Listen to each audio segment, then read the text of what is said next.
मेटकूट म्हणजे अगदी महाराष्ट्रीयन पदार्थ. गरम मऊ भात, त्याच्यावर साजूक तूप आणि मेटकूट म्हणजे सूप. हे असं आपलं झटपट होणारं मेटकूट. इतकं पटकन रेसिपी होते. चला तर मग रेसिपी सुरुवात करूया.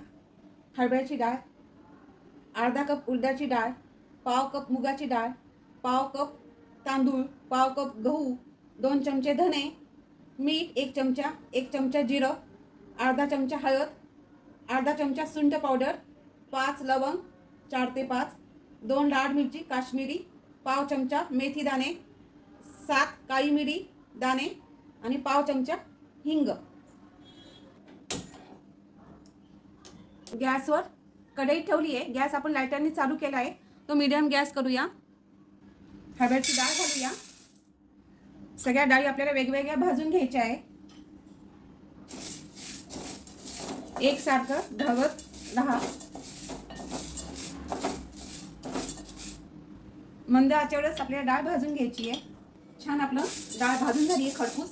वास पण मस्त आलाय, रंग पण बदललाय, छान ब्राऊन कलर आलाय. तर आपण एका डिश मध्ये काढूया. आपण एक सुती कपडा घेतला आहे आणि त्याच्यात आपल्याला आता हरभऱ्याची डाळ घालायची आहे. उडदाची डाळ घालायची आहे अर्धा कप. प्रमाण समजा सेम घेतलं ना तर आपला मेटकूट चांगला होतो. मंद आचेवरच आपल्याला उडदाची डाळ भाजून घ्यायची आहे. हलकासा डाळीचा रंग बदलला आहे आणि वास सुगंध आला आहे. डाळ आपली भाजून झाली आहे, ती काढून घेऊया. परत गहू घालूया.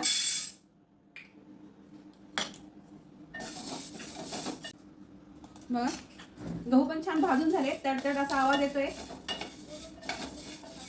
खमंग वास सुटला आहे. कलर पण सुंदर आला आहे. जसे आपले पॉपकॉर्न फुटतात ना तसं. ते पण काढून घेऊया. मुगाची डाळ, अर्धा चमचा मोहरी, ती घालूया आणि ही भाजून घेऊया. ही फक्त 2च मिनिटं.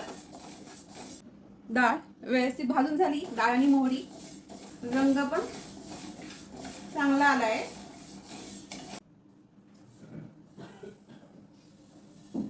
हळद घालूया, सुंठ पावडर आणि हिंग. डाळीमध्ये याच्यामध्ये हीट असते, त्याच्यात हे भाजून होऊन जाईल. तांदूळ घालूया. तांदूळ हलकासा 1 मिनिट आपण भाजून घेऊया.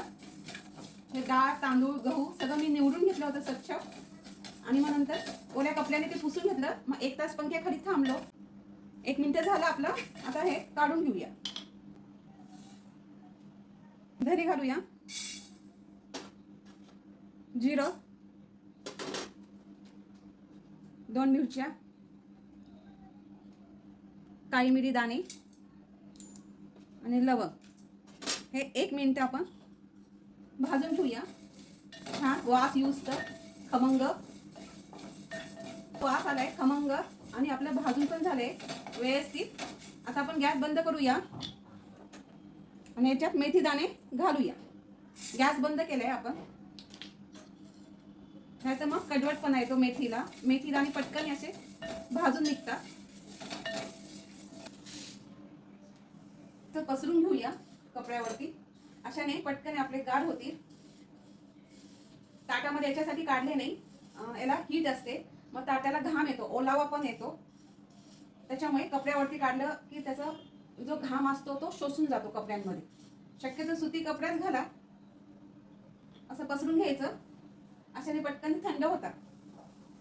सगळं हे जिन्नस, डाळी आणि मसाले सगळे गार झाले. छान तुम्ही बघू शकता, मस्त भाजून झाले.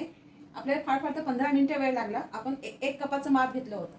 याच्यापेक्षा जास्त आपल्याला घ्यायचं असेल तर आपल्याला मग जास्त वेळ लागतो. आता एका डिश मध्ये आपण हे काढून घेऊया. पूर्ण गार झालंय. आपण एका डिश मध्ये काढून घेतलंय.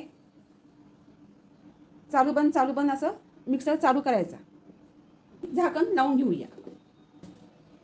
हे बघा, ही पावडर झाली आपली मेटकूटची.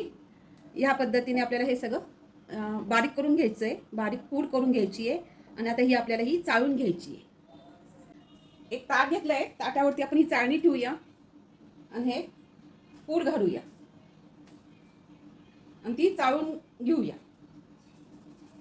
मेटकूट असं बारीकच असतो, पावडर सारखी, जाडसर चांगला लागत नाही, बारीकच पावडर चांगली लागते. आपण ती चाळून घेऊया अशा प्रकारे.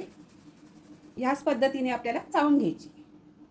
मीठ घालूया 1 चमचा छोटा आणि चाळणीने चाळून घेऊया. वास पण एवढा खमंग सुटला आहे, सुगंध आला आहे घरभर. एवढं सुंदर झालं आहे मेटकूट आपलं. खायला पण चमचमीत लागतं आणि हे लहान लहान लहान मुलं पण खाऊ शकतात आणि मोठे पण. एवढं सुंदर झालं आहे. आणि अशाच पद्धतीने आपण चाळून घेऊया. हे झालं आपलं मेटकूट तयार, मस्त झालं आहे. एक जार घ्यायचा आहे आणि त्याच्यात मेटकूट भरायचं. 2 ते 3 महिने आपलं मेटकूट टिकतं. हवा बंद डब्यात ठेवायचं किंवा मग स्टीलच्या डब्यात किंवा मग एअर कंटेनरमध्ये. आता आपण हे मेटकूट या बाटलीमध्ये घालूया.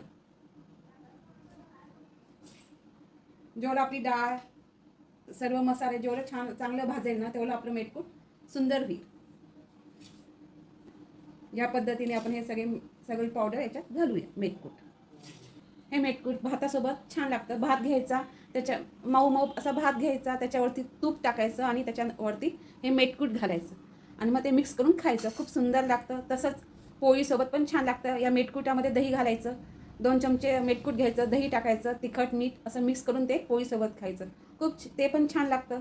आणि कधीतरी हे असं खायला पाहिजे.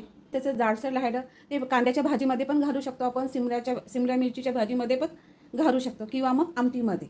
हे आपलं वेस्ट काहीच जाणार नाही आणि चवीला भन्नाट झालं आहे. एकदा नक्की ट्राय करा.